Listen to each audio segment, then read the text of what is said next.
Welcome back to our YouTube channel SR Bihar BSc classes. मैं प्रियंका गोस्वामी एक बार फिर से आप सभी बच्चों का बहुत बहुत स्वागत करती हूं हमारे अपने यूट्यूब चैनल पर। और हमारी इससे पहले वाली क्लास में हमने डिस्कस किया था श्रोडिंजर्स वेव इक्वेशन। उसका पूरा डेरिवेशन मैंने आप लोगों के सामने डिस्कस किया था, एक एक चीज मैंने आपको समझाने की कोशिश की थी and I hope that is clear to everyone. सारी चीजें आप लोगों को समझ आ गई होंगी क्योंकि बेटा डेरिवेशन हो गया श्रोडिंजर का, क्वांटम नंबर्स हो गया, बोहर्स हो गया, ये सारे सवाल आपके एग्जाम के लिए 99% इंपॉर्टेंट है।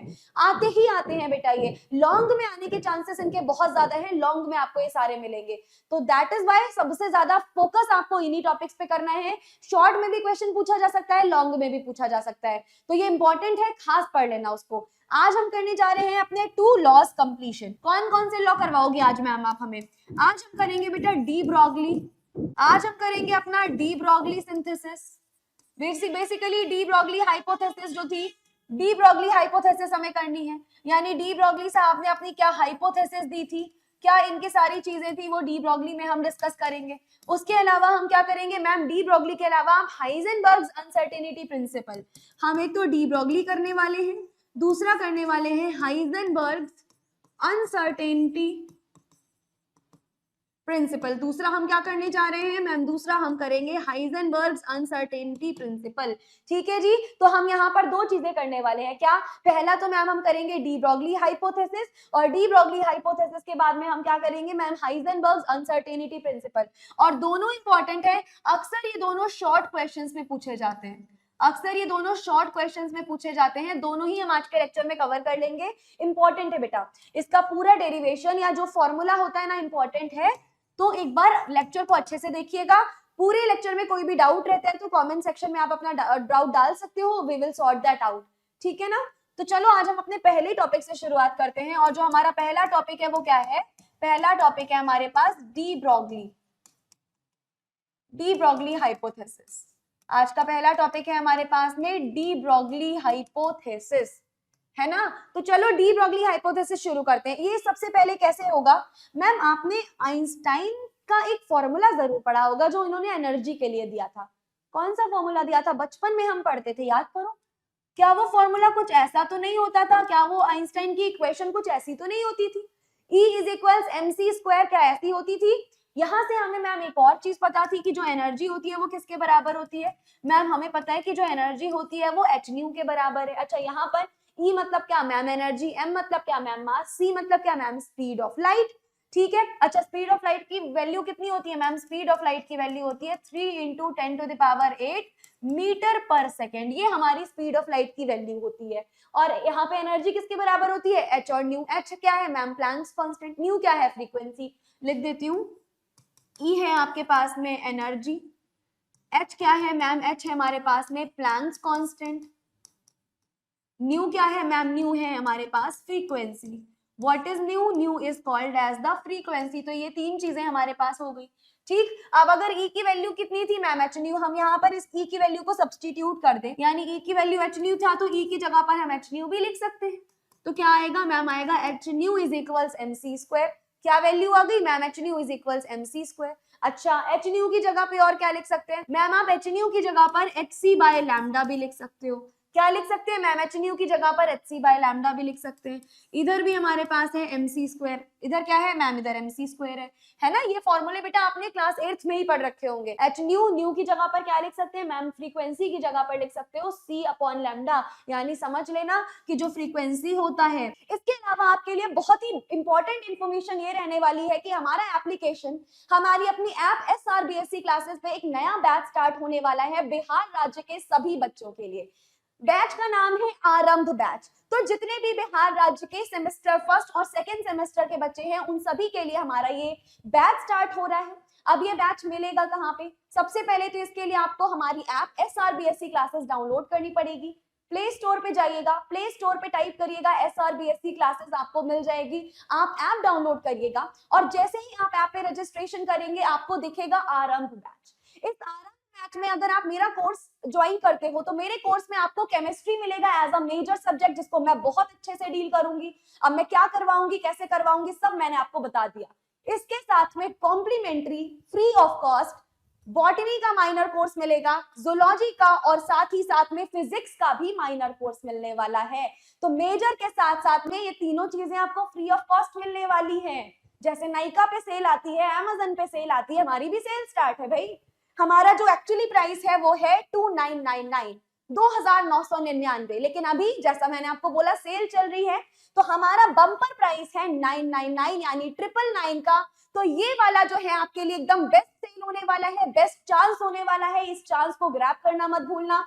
मेजर के साथ साथ आपको माइनर भी मिल रहा है, लेकिन फिर भी अगर आपको कोई भी डाउट आते हैं तो आप इस नंबर पे कॉल करिएगा 7268073598।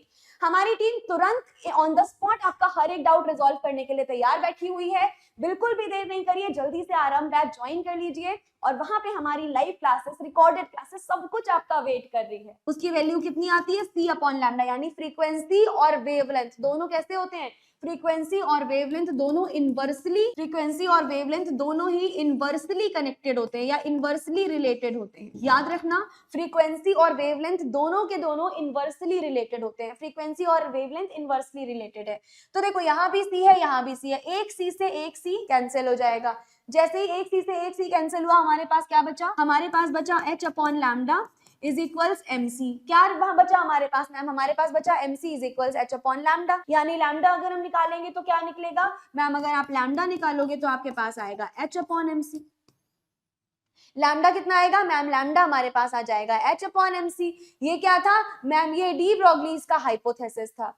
ये क्या था मैम, ये डी ब्रोगलीज का हाइपोथेसिस था। फिर इस mc की जगह पर क्या लिख सकते हैं मैम, इस mc की जगह पर mv भी लिख सकते हो आप, यानी लैम्डा किसके बराबर हो जाएगा, लैम्डा बराबर हो जाएगा h अपॉन mv। किसके बराबर हो गया लैम्डा मैम, यहाँ पर वेवलेंथ जो है वो h अपॉन mv के बराबर हो गया, जहां पर m क्या है, देखो लैम्डा क्या है मैम, लैम्डा है वेवलेंथ,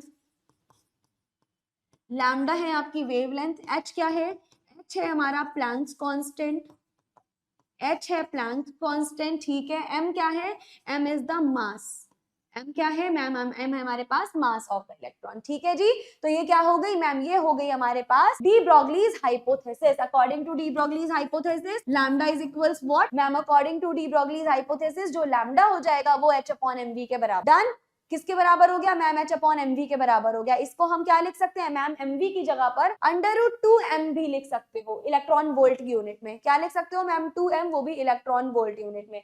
यहां से बेटा एक और चीज आई थी, कौन सी चीज आई थी, यहीं से हमारे पास आया था mvr is equals nh upon 2 पाई। यहीं से एक और रिलेशन आता है mvr is equals nh upon 2 पाई। और याद करो बोहर्स मॉडल, बोहर्स मॉडल की लास्ट पोस्टुलेट क्या थी, बोहर्स मॉडल की लास्ट पोस्टुलेट थी कि इलेक्ट्रॉन केवल उन्हीं ऑर्बिट में रिवॉल्व करेंगे जिनका angular momentum mvr is equals nh upon 2 पाई हो। पूरी केमिस्ट्री बेटा एक दूसरे से कनेक्टेड है, सब कुछ इंटरकनेक्टेड है। तो क्या होता है मैम, इसके अकॉर्डिंग हमारा क्या होगा, जो हमारा इलेक्ट्रॉन होंगे वो केवल उन्हीं शेल्स में रिवॉल्व करेंगे जिनका momentum mvr is equals nh upon 2 पाई होता है। और ये प्रूफ कहां से हुआ मैम, ये डी ब्रोगली ने हमें बताया। किसने बताया ये मैम, डी ब्रोगली ने हमारा ये रिलेशन प्रूफ करके दिया। कौन सा relation, mvr is equals nh upon 2 पाई। इसके अलावा डी ब्रोगली ने क्या बताया मैम, इसके अलावा जो डी ब्रोगली की हाइपोथेसिस थी, it was lambda is equals h upon m। क्या था ma'am, it was lambda is equals h upon mv। Is that clear, ये हब हो गया हमारे पास डी ब्रोगली हाइपोथेसिस, ये हो गया हमारे पास डी ब्रोगली हाइपोथेसिस। अच्छा, डी ब्रोगली के बाद अगला टॉपिक कौन सा बचता है मैम, जो अगला टॉपिक आपका बचता है दैट इज हाइजेनबर्ग्स,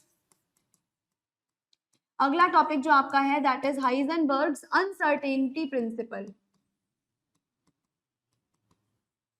अगला टॉपिक हमारे पास बचता है हाइजेनबर्ग्स अनसर्टेनिटी प्रिंसिपल, ठीक है। अब ये इंपॉर्टेंट है, ये भी ध्यान से सुन लीजिएगा।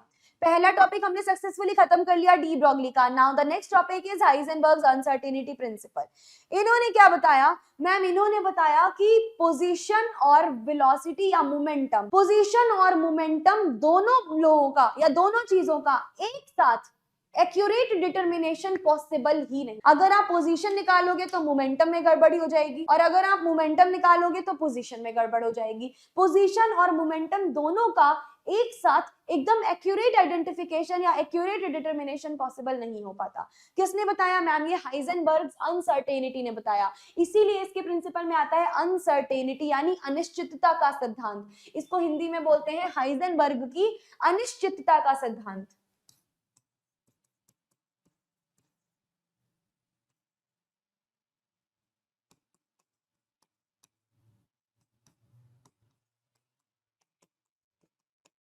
This is called as Heisenberg की अनिश्चितता का सिद्धांत।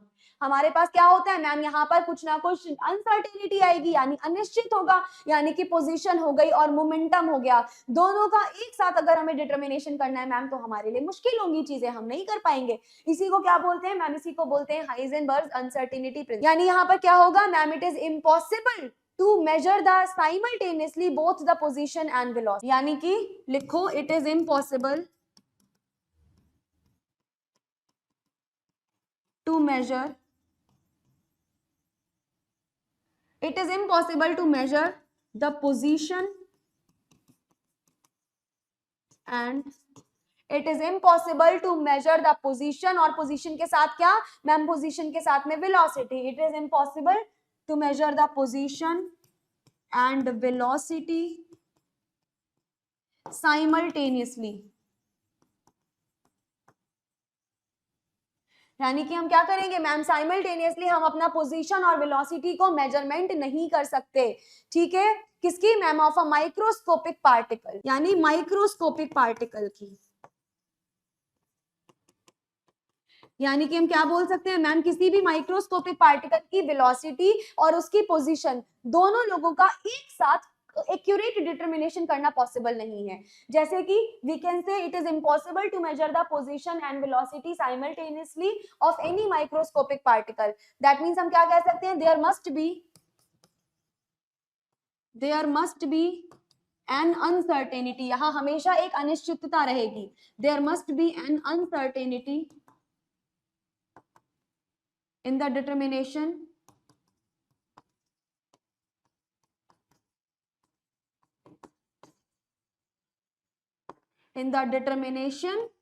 of position and momentum। इस लॉ को इसीलिए क्या बोल दिया गया था मैम, इसीलिए इस लॉ को बोला गया था, ये लॉ किसने दिया था मैम, साइंटिस्ट हाइजेनबर्ग ने दिया था, दैट इज व्हाई हमने इस लॉ को क्या बोल दिया मैम, उन्हीं के नाम पर इस लॉ को बोल दिया गया हाइजेनबर्ग्स अनसर्टेनिटी प्रिंसिपल, यानी आप बोल सकते हो हाइजेनबर्ग की अनिश्चितता का सिद्धांत।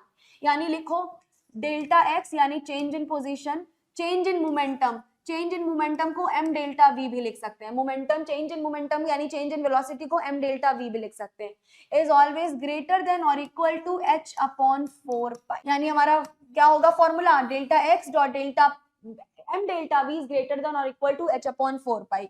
इसी को और क्या लिख सकते हैं, इसी को और क्या लिख सकते हैं मैम, mv को हम p भी तो लिख सकते हैं ना, यानी किसके बराबर हो जाएगा मैम, जो आपका डेल्टा x है इसी को हम लिख सकते हैं डेल्टा px यानी मोमेंटम, तो delta x dot delta P x is greater than और इक्वल टू h अपॉन 4 पाई। इसको भी हम अपने बॉक्स में बंद कर देंगे, क्या करेंगे, इसको भी हम अपने बॉक्स में बंद कर देंगे, तो ये क्या हो गया मैम, ये हमारे पास हो गया फॉर्मूला, किसका फॉर्मूला, हाइजेनबर्ग अनसर्टेनिटी लॉ का फॉर्मूला, किसके बराबर है, delta x dot delta P x की जो वैल्यू होगी मैम वो या तो h अपॉन 4 पाई से बड़ी होगी या तो इसके बराबर हो सकती है, लेकिन एग्जैक्टली कितनी होगी हम वो नहीं बता पाएंगे, ठीक है जी, एग्जैक्टली कितनी होगी हम वो नहीं बता पाएंगे, हमें इतना पता होगा कि या तो इससे बड़ी होगी या तो इसके बराबर होगी। ये किसका लॉ था मैम, ये हाइजेनबर्ग अनसर्टेनिटी का लॉ था, ठीक है जी। अच्छा h अपॉन 4 पाई की वैल्यू कितनी होती है, ये इंपॉर्टेंट है, वेयर h अपॉन 4 पाई, जो h अपॉन 4 पाई की वैल्यू होती है वो कितनी होती है 5.25, it is 5.25 into 10 raise to the power minus 35, कितनी वैल्यू होगी मैम, ये जो h अपॉन 4 पाई की वैल्यू होती है that is 5.25 into 10 raise to the power minus 35, ठीक है जी। लेकिन मिनिमम प्रोडक्ट जो है डेल्टा एक्स का और डेल्टा पी का वो क्या है मैम, कांस्टेंट है, लिखिए द मिनिमम प्रोडक्ट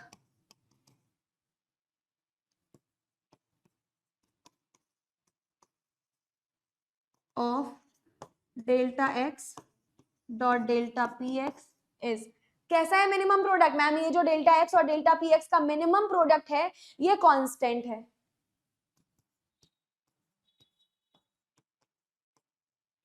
ठीक। अब क्योंकि ये कांस्टेंट है तो यहाँ पर क्या होगा, इफ द बेसिकली हमारे पास पोजीशन जो होगा इसमें अनसर्टेनिटी आई, अगर पोजीशन में अनसर्टेनिटी आई है तो मोमेंटम में अनसर्टेनिटी नहीं होगी, या फिर अगर मोमेंटम में अनसर्टेनिटी आई है तो पोजीशन में अनसर्टेनिटी नहीं होगी, यानी दोनों में से किसी एक में अनसर्टेनिटी होगी। दैट मींस मोमेंटम और पोजीशन दोनों कैसे होते हैं, दोनों इनवर्सली कनेक्टेड होते हैं। यहाँ पर आप क्या लिख सकते हो, यहाँ पर आप ये भी लिख सकते हो कि जो डेल्टा एक्स की वैल्यू है वो इनवर्सली प्रोपोर्शनल होती है डेल्टा पी की वैल्यू के। क्या होता है मैम, जो डेल्टा एक्स की वैल्यू है वो इनवर्सली प्रोपोर्शनल होती है डेल्टा पी की वैल्यू के, क्योंकि जो हमारा मोमेंटम हो गया और जो हमारी पोजीशन हो गई, they are always inversely connected to each other. सीधी भाषा में बोल सकते हैं कि जो हमारी हाइजेनबर्ग का अनसर्टेनिटी प्रिंसिपल था, उन्होंने बताया पोजीशन और मोमेंटम कभी भी दोनों साइमल्टेनियसली हम नहीं बता सकते, उसमें जरूर कोई ना कोई डिफिकल्टी, कोई ना कोई अनसर्टेनिटी आएगी ही आएगी। इनका जो लॉ था वो ये था, delta x dot delta P x is greater than और इक्वल टू एच अपॉन 4 पाई। ये लॉ कौन सा था मैम, ये था हाइजेनबर्ग अनसर्टेनिटी प्रिंसिपल। तो बेटा यहाँ पर आपका हाइजेनबर्ग अनसर्टेनिटी प्रिंसिपल पूरा खत्म हो चुका है। सबसे पहले हमने क्या किया, सबसे पहले हमने डी ब्रॉगली देख लिया, पूरा कंप्लीट सिंथेसिस देखा डी ब्रॉगली का। डी ब्रॉगली खत्म होते ही हमने अपना हाइजेनबर्ग देख लिया, और यहाँ पे हमारा हाइजेनबर्ग भी खत्म हो चुका है। तो बेटा that is it for today's class. मिलते हैं अगली वीडियो में अगले टॉपिक के साथ। आई होप ये चीजें आपको समझ आई होंगी। कोई सा भी डाउट रहता है तो please do let me know in the comment section. जल्दी ही मिलेंगे अगली वीडियो में। आज की वीडियो को यहीं पर रोकते हैं, ठीक है जी। Thank you so much.